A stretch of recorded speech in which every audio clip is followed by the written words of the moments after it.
This is News Channel 3 Daybreak. Good Sunday morning. Welcome into our weekend edition of Daybreak this morning. I'm Simone Woolridge. Good to be with you on this bright and early Sunday morning. Okay, if you are about to walk out of the house this morning, I want you to brace yourself. Before you walk out, it may be a bit humid. And here joining me now is our weather expert, Wendy Nations, to talk a little bit about that humidity. Wendy, when I walked out, kind of just smacks you in the face. It does. It's the air you can wear, right? Yes. And it is like you're walking into a wet towel. And then you become the towel, right? Because, it is one of those days where the big weather story is going to be the heat and the humidity. And we're starting off right now with temperatures on the warm side. In fact, we're flirting with the 80-degree mark here at 7 o'clock in the morning. 79 in Memphis, 77 in West Memphis. It's currently 72 degrees in Holly Springs, Mississippi, and 75 degrees in Millington. So what can you expect today? Well, we're going to find plenty of sunshine. It's going to name up to today's name, Sunday, but the heat and the humidity will continue. Therefore, a heat advisory goes into effect around 10 o'clock this morning, will last until 7 o'clock tonight. We could see some late afternoon to early evening scattered showers and thunderstorms, but it's really not going to cool you off very much. Your heat index values could stretch anywhere between 105 to 107. Yesterday's afternoon high temperature was 95. We'll be close to that again today with only a 20% chance of finding scattered showers later in the day for any relief from the heat. Tomorrow morning, we could see some more patchy area fog, but mostly clear skies. And then clouds increase tomorrow as a frontal system drops a little closer to the mid-south. So therefore, your rain chances are going to pick up. So we do get some relief from the heat, not the humidity though. Tomorrow's afternoon high around 92 degrees with more widely scattered thunderstorms. And we'll talk about just how hot it's going to get later in the week coming up in your full weather outlook. Wendy, we could really use that relief, and another area that could use that relief is California. California's largest fire, the Dixie Fire, is still causing problems this morning. It's been nearly 2 weeks since the fire started. Officials with the California Interagency Incident Management Team confirms that the Dixie Fire spread significantly yesterday afternoon. Officials say it spread northeast and is expected to burn through Plumas County. The fire is only 20% contained. Here at home, a woman killed after a shooting in South Memphis early Saturday morning. This all happened on South Lauderdale around 2.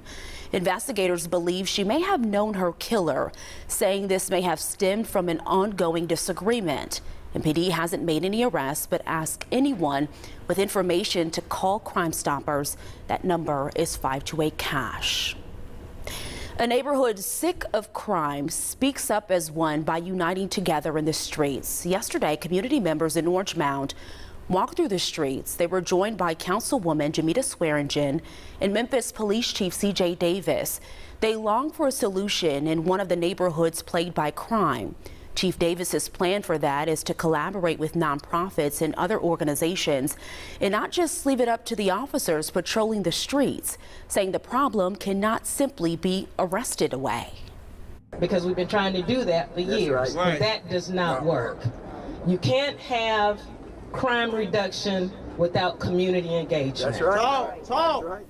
Well, Chief Davis says another part of community education to decrease crime is teaching about gun ownership, which includes the importance of not leaving guns in cars.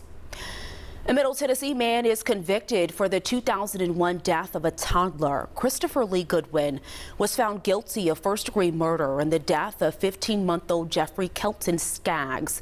Goodwin faces an automatic life sentence with the possibility of parole. Investigators say Goodwin, who was the boyfriend of little Jeffrey's mother, was alone with him when he suffered a fatal blow to the head in January of 2001. The child's death was initially ruled an accident, but the autopsy findings were questioned by experts. Goodwin was indicted in 2019.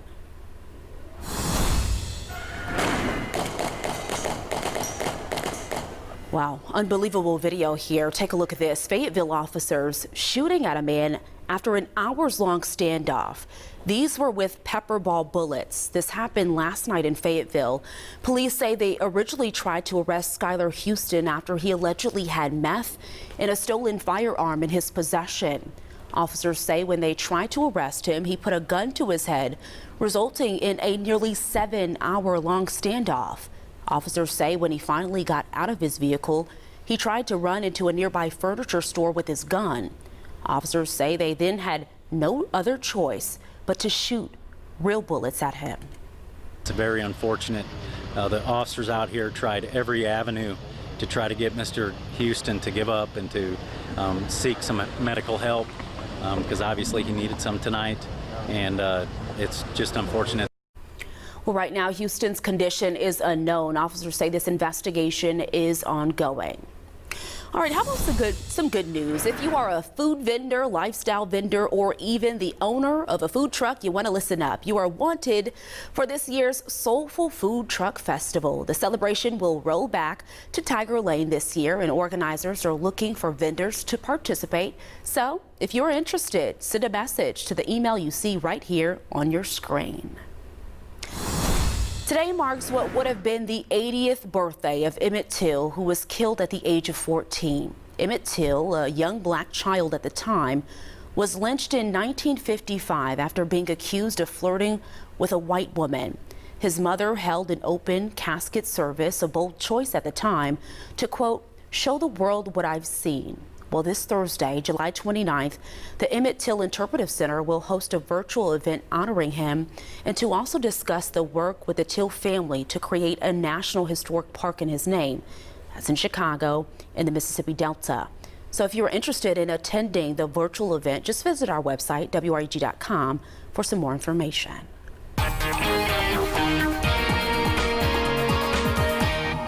This, believe it or not, is the coolest time of the day. So if you have any kind of outdoor activity, you might want to head outdoors within the next hour. A heat advisory will go into effect around 10 o'clock this morning, lasts until 7 o'clock for the areas that you see highlighted on your screen in orange. That is much of West Tennessee, Northwest Mississippi, and East Arkansas, the News Channel 3 viewing area. Your temperatures will continue to warm up and rapidly due to all the sunshine that will be expected today for the Mid-South.